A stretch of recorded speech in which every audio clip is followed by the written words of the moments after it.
रावणाचा वध केला, परत कुंभकर्णाचा वध केला. असेच त्यांनी सलग 3 युग पृथ्वीवरती अवतार घेऊन धर्माची पुनर्स्थापना केली. द्वापर युगात त्यांनी श्रीकृष्णाचा अवतार घेतला आणि त्याचबरोबर विठ्ठलाचाही अवतार घेतला. श्रीकृष्णाच्या अवतारात त्यांनी महाभारत, परत कंसाचा पराजय हे सगळे कार्य केले. कंस जो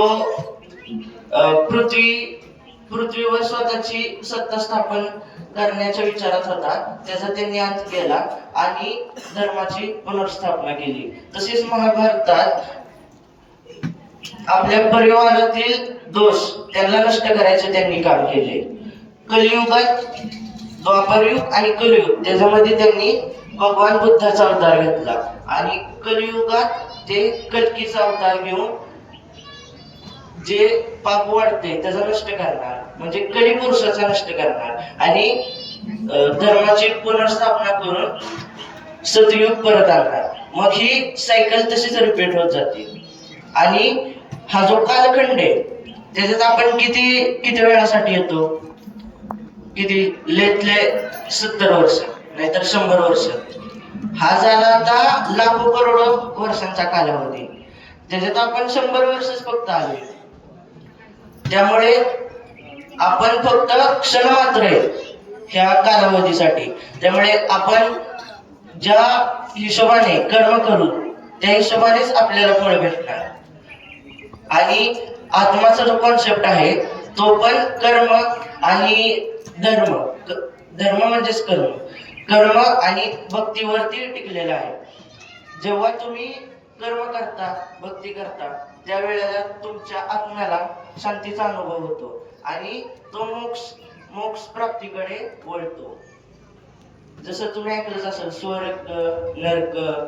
मग स्वर्गात जायला तुम्हाला मोक्ष प्राप्ती करायला लागणार, नाहीतर मग तुम्ही खूप चांगली कर्म केले, थोडेसे वाईट कर्म केले, तुम्हाला तात्पुरतं स्वर्ग भेटणार, परत तुम्ही पृथ्वी तलावर येणार. हे सगळे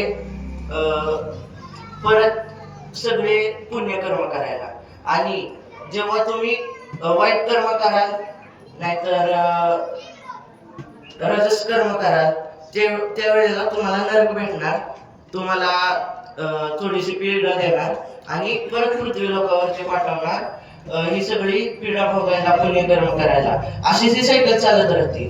म्हणजे आज समजा जर माझा आत्मा माझ्यात आहे, मी जर चांगली कर्म नाही केली, मी भक्ती नाही केली, तर मग मला परत पुढच्या जन्मात ही सगळी पीडा भोगायला लागणार. त्यामुळे जर मी ह्या वेळेस पुण्यकर्म केले, भक्ती केली, तर मग मी उच्चस्तर स्तरावरती जाणार. जसंच तुकोबा महाराज गेलेले वैकुंठात, त्यांना सशरीर जाण्याची अनुमती भेटली होती. आता ह्या वेळेस तर पाप एवढं वाढलंय की तुम्ही एवढं शक्य नाहीये की तुम्हाला तेवढं पवित्र व्हायला लागेल. तुम्ही एवढं पवित्र असला की तुम्हाला स्वर्गात किंवा डायरेक्ट श्रीहरींच्या चरणात जायची कॅपॅसिटी असली तर मग तुम्हाला कर्म आणि भक्ती केलीच पाहिजे. कोणाला काही प्रश्न आहेत?